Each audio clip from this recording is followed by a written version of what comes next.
ketiga. Untuk golongan-golongan tertentu dalam fasa pertama, kita dapati bahawa walaupun kita letakkan fasa kedua ialah golongan yang vulnerable ataupun mempunyai comorbidity, kita dapati dalam fasa pertama ada frontliners juga yang memiliki ataupun mendapati comorbid, dan juga ada mereka yang mengandung serta mereka yang telah pun menjalankan rawatan seperti kanser terapi. Untuk itu, untuk Pfizer vaksin yang menggunakan mRNA, dalam kajian fasa 3 vaksin Pfizer, mereka yang mengandung tidak menyertai kajian dalam Pfizer vaksin trial. Oleh itu, tiada data yang mencukupi untuk membuat keputusan. Namun terdapat 23 sukarelawan yang mengandung tanpa mereka sedari semasa kajian kerana mereka tidak membuat pemeriksaan awal. 12 orang menerima vaksin, 11 yang menerima placebo, iaitu mereka yang diinjek tanpa vaksin. Daripada 23 kandungan tersebut, 2 telah mengalami keguguran spontan dan retain product of conception, iaitu keduanya yang menerima placebo. Tiada data terkini berkaitan kandungan yang lain tetapi dijangkakan tiada masalah.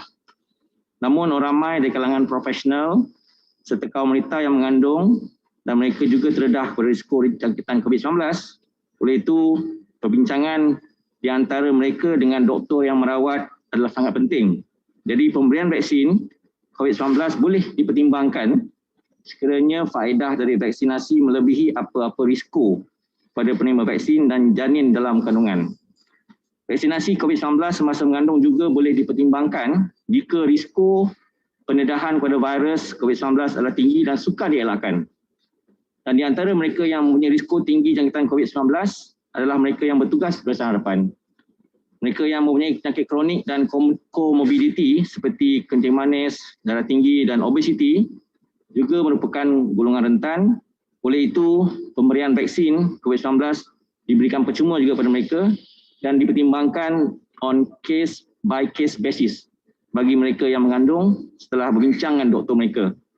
Para doktor perlu berbincang dan mempertimbangkan di antara risiko dan faedah vaksinasi dan juga diberitahu bahawa data klinikal yang definitif belum diperolehi. Untuk ibu menyusu, Kementerian Kesihatan Malaysia memang menggalakkan amalan penyusuan susu ibu pada kanak-kanak.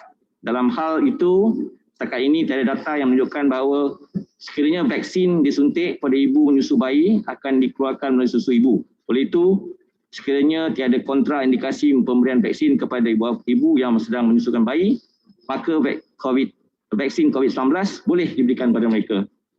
Dan untuk mereka yang imuniti rendah, iaitu immunocompromised person, bagi mereka yang mengidap penyakit-penyakit immunocompromised seperti HIV atau mereka yang keadaan imuniti rendah yang disebabkan penyakit tertentu ataupun disebabkan pengambilan ubat-ubatan imunosupresif adalah berisiko tinggi untuk mendapat jangkitan COVID-19 juga, iaitu kita anggap sebagai vulnerable group. Walaupun sehingga kini tidak ada data yang diterbitkan untuk menilai keselamatan dan efikasi vaksin COVID-19 dalam kalangan golongan mereka yang mempunyai imuniti badan rendah, bagi mereka yang mengidap penyakit jangkitan HIV sebenarnya boleh diberikan vaksin, tetapi mereka perlu stabil dan sedang menerima rawatan dengan pematuhan yang baik serta mempunyai tahap CD4 yang melebihi 200 boleh dipertimbangkan untuk menerima vaksin COVID-19. Dan golongan yang mempunyai imuniti rendah yang lain boleh dipertimbangkan sekiranya tiada kontraindikasi terhadap vaksin. Namun, mereka perlu diberi kaunseling bahawa tiada maklumat terperinci berkaitan keselamatan dan efikasi vaksin sekiranya digunakan atas mereka. Untuk itu, mereka perlu mendapat kebenaran ataupun diberi konsultasi oleh doktor sebelum mendapat vaksinasi. Terima kasih. Okey, sebelum saya buka kepada soalan, ada maklumat yang tertinggal tadi. Saya nak juga umumkan 3 negeri yang paling banyak memberi vaksinasi setakat pukul 11 pagi tadi. Negeri yang paling banyak memberi vaksinasi setakat sekarang adalah negeri Sarawak dengan 7,402 vaksinasi telah diberi. Negeri yang kedua adalah negeri Pahang 2,419 dan negeri Perak adalah yang ketiga 1,277.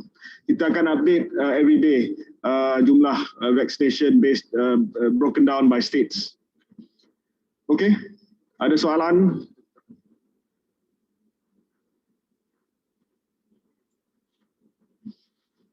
DFM.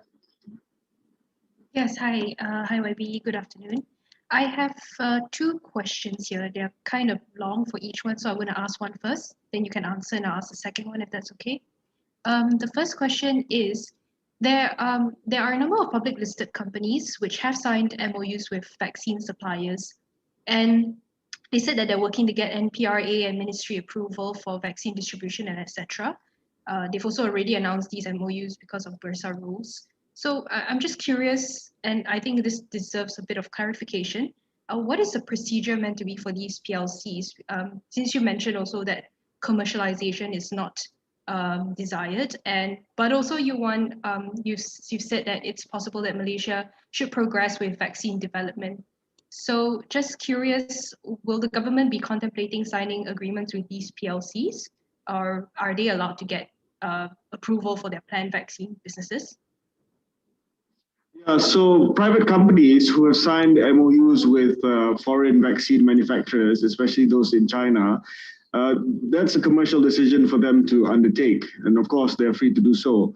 But whatever it is, they have to get regulatory approval from NPRA. Once they submit for regulatory approval, and if they are successful, then they can discuss with the government whether or not they would like to supply to the national immunization program that the government runs. But as far as I'm made to understand, so far, there's not been any submissions to NPRA by these private companies, apart from the ones that have been announced under the national immunization program. Right, so far that is also the government's decision to not allow for private companies to sell vaccines privately then? At the moment, no, but if they are successful in their regulatory approval, we can consider. But as I said, it's very early days. Nobody has even submitted anything to the regulatory authority. Sure. Okay, my second question. So this is regarding jumping queues. I understand that you've just explained that guidelines have been put in place to ensure that doesn't happen. But just so we can understand clearly what happened, I understand the process, correct me if I'm wrong, the process is that the recipient gets a notification of the time slot and the date for their vaccination. And when they arrive to the center to get vaccinated, the personnel there will cross-check the time and date of the appointments and it matches. So for phase one, even though it's yeah, can I just, what happened was during some of the state level launches, some people who were not supposed to receive the vaccines managed to get themselves registered. So the guidelines will clearly state who is eligible and who is not yet eligible for the vaccination under phase one. So for instance, I got reports of officers to state exco members were supposedly, I heard, was in the list. Now, officers of ministers, officers of state exco, officers of Menteri Besar, even the political secretaries are not included in phase one. So you cannot jump the queue, so don't jump the queue. Family members of cabinet ministers, of state exco, of Menteri Besar, of elected representatives, spouses are not in the list. So don't even try to register, don't jump the queue. So I think the guidelines lay out quite clearly who are eligible.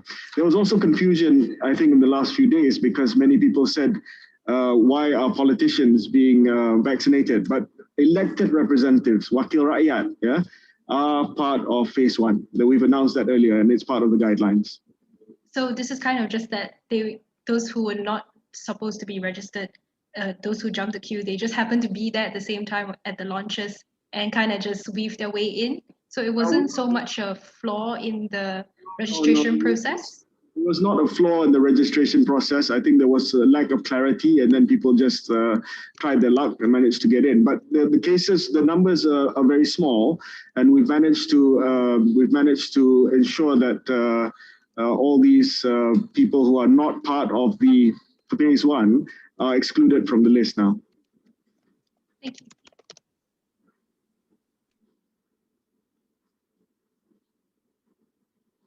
But I just want to add to that I've been receiving quite a lot of emails, anonymous whistleblowers, and we will be investigating every single complaint that I received.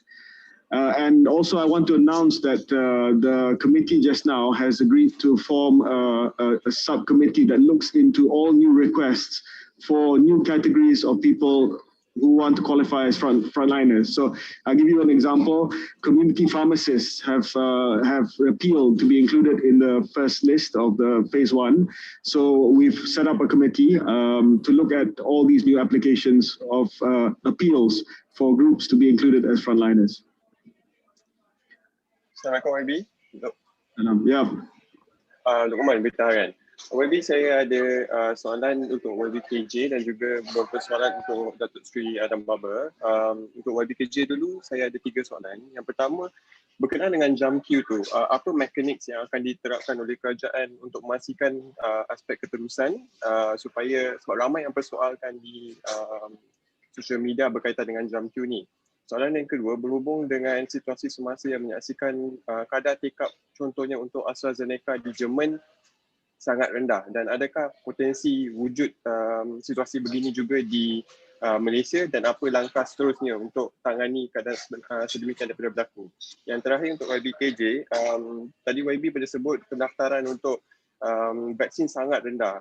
Boleh saya tahu kalau ikut situasi semasa berapa sebenarnya sasaran kerajaan untuk kadar pendaftaran setakat hari ini dan apa antara punca kenapa ia rendah? Adakah disebabkan oleh sikap tunggu dan lihat dalam kalangan masyarakat? Untuk Datuk Seri Adam Baba, boleh dapatkan ataupun adakah sudah list contraindication yang paling terbaru dikeluarkan oleh KKM? Dan satu lagi soalan untuk Datuk Seri ialah kenapa vaksin tidak boleh diberikan kepada ibu yang cuba mengandung atau conceiving mothers? Boleh terangkan perincian apa antara perkara yang mungkin menjadi kesan negatif kepada ibu-ibu ini? Terima kasih. Ya, saya jawab soalan Luqman dulu, lepas tu Datuk Seri Dr. Adham jawab soalan yang kaitan dengan kesihatan. Yang pertamanya berkenaan dengan target kita. Kita tidak ada apa-apa target setakat ini. Ya. Setakat ini kita tidak ada apa-apa sasaran untuk pendaftaran. Namun demikian, saya cuma memberi pandangan bahawa ia agak masih lagi rendah. Sebab itu sangat penting untuk kita tingkatkan komunikasi dan juga tingkatkan segala usaha untuk membolehkan rakyat kita daftar. Saya percaya angka ini akan meningkat selepas 5 hari bulan apabila kita buka talian hotline dan juga kita buka pendaftaran melalui laman sesawang. Dan juga semua hospital kerajaan dan juga klinik kesihatan telah pun sedang membuka kaunter pendaftaran, ya, yang mana kaunter pendaftaran itu adalah salah satu lagi cara untuk pendaftaran. Saya percaya ini akan meningkatkan lagi jumlah pendaftaran. Yang kedua, memang sikap tunggu dan lihat, ya. Ini kita dah jangkakan daripada dulu, tetapi saya yakin apabila kita melihat lebih ramai lagi, terutamanya barisan hadapan menerima vaksin mereka, rakyat juga akan lebih yakin dan akan mula berdaftar. Jadi ini akan kita pantau dari masa ke semasa. Berkenaan dengan bagaimana pematuhan untuk memastikan tidak ada mereka yang memotong queue, saya rasa dengan garis panduan yang jelas, itu yang pertama. Ini membolehkan petugas-petugas yang ada di pusat pemberian vaksin untuk memastikan bahawa mereka ada, ya, garis panduan yang jelas yang ditandatangani oleh Dr. Adam dan saya bahawa inilah frontliners, ya, dan kita telah maklumkan kepada mereka kalau ada tekanan pun, ya, jangan benarkan sesiapa untuk potong queue. Ya, saya dan Dr. Adam sangat tegas dalam perkara ini, don't cut queue, get back in line, ya, sebab ini adalah perkara yang sangat-sangat penting dan kita kena utamakan frontliners kita yang layak untuk menerima vaksin dalam fasa yang pertama ini. Yang kedua, kita buka aduan secara email dan juga laman web kita nanti. Sesiapa yang mempunyai maklumat, sesiapa yang telah potong queue boleh membuat aduan, ya, secara anonymous pun tak apa. Kita tak minta nama sebab mungkin dia rasa takut kalau dia buat apa-apa aduan, ya. So we will accept any whistleblower complaints on people cutting queue. Yang ketiga, ini saya belum lagi bincang dengan Dr. Adham. Kalau perlu, mungkin kita akan tambah kuasa kepada Menteri Kesihatan untuk denda ataupun compound mereka yang potong queue nanti. Ya, terima kasih. Saya add to Yang Berhormat凯Jamaluddin berkenaan dengan fasa 1 dan 2, 3 dan fasa yang seterusnya. Fasa 1 bukan berlangsung dalam masa sehari, dia berlangsung dalam masa bulan Februari, Mac, April. Dan ada isu yang berkaitan dengan which one come first. Sebenarnya ada banyak department yang penting dalam Kementerian Kesihatan, emergency department, mereka yang di lapangan. Jadi mereka perlu mendaftar dalam MySejahtera, dan kita di Kementerian Kesihatan akan memberikan keutamaan berikutan kepada risk assessment yang telah pun kita gariskan. Jadi ada department yang memang risiko tinggi, maka di situlah kita beri dulu. Bermakna bukan tak diberi yang lain, beri, tapi mengikut apa yang kita susun. Yang kedua, tadi berkenaan dengan kontraindikasi. Ya, betul. Kita sangat meneliti tentang kontraindikasi dalam leaflet vaksin yang diedarkan oleh Pfizer, tak termasuk lagi vaksin-vaksin lain lah. Jadi berkaitan dengan kontraindikasi, dia ada maklum tentang kes ibu mengandung, iaitu dalam ujian yang dilaksanakan antara vaksin dan placebo, 23 sukarelawan yang mengandung tanpa disedari, iaitu mereka tak tahu yang mereka mengandung. Cuma apa yang berlaku ialah dalam placebo tu 2 orang ada mengalami kontraindikasi, iaitu spontaneous keguguran yang spontan dan retained product of conception lah, iaitu mereka gugur. Untuk itu kita tidak dapat nak berikan bahawa data klinikal tentang kontraindikasi dalam mengandung itu ada.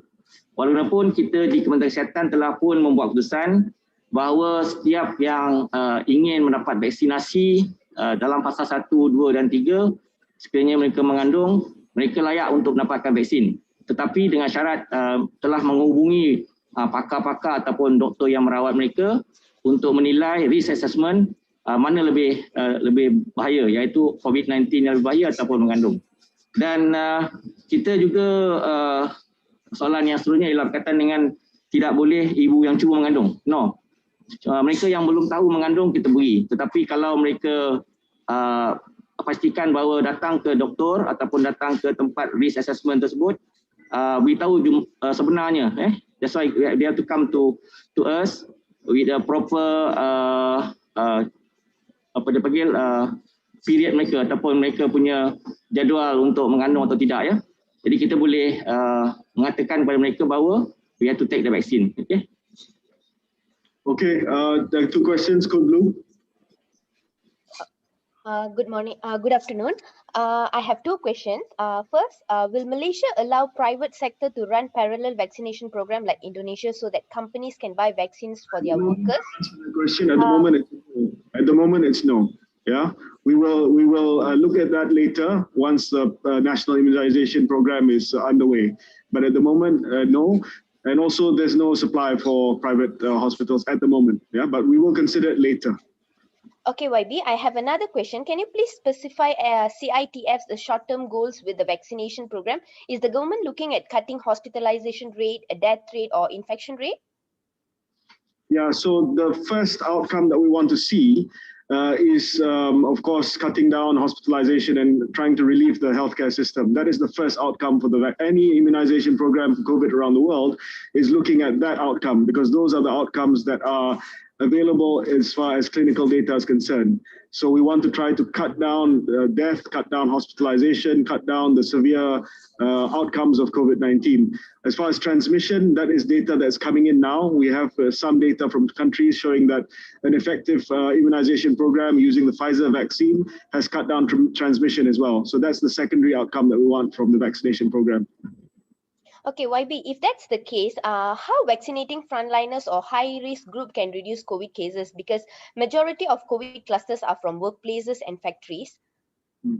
That's why we just discussed this. That's why in phase 2, we will be also looking at clusters. We'll also be looking, this is under kawalan wabak. We just discussed this just now. Ya, kita melihat kawasan berisiko tinggi, di mana kalau ada banyak pelaporan kluster dan juga mereka yang didapati prevalent tinggi, prevalent satu kawasan tu tinggi jangkitan. Yang ini adalah fasa keempat sebenarnya. Ia berlaku bila-bila masa sebenarnya boleh kita beri perlindungan pada mereka. Dan tujuan kita untuk menyebabkan perlindungan kepada kumpulan tersebut di kawasan wabak juga merupakan salah satu cara untuk kita melindungi populasi yang berisiko tinggi ini. Untuk itu kita telah mengambil kira bahawa keperluan-keperluan untuk memberi vaksinasi di kawasan-kawasan terutama sekali yang mempunyai kluster yang tinggi. Yang kedua juga kita telah buat keputusan bahawa difficult to reach kawasan-kawasan yang kita sukar untuk kita capai serta mereka yang ada potensi untuk menyebabkan wabak itu bermula. Yeah. Okay. Yeah. Last one. Malaysia? Ada. Reuters? Nothing? Reuters, yeah, right? Last one, Reuters.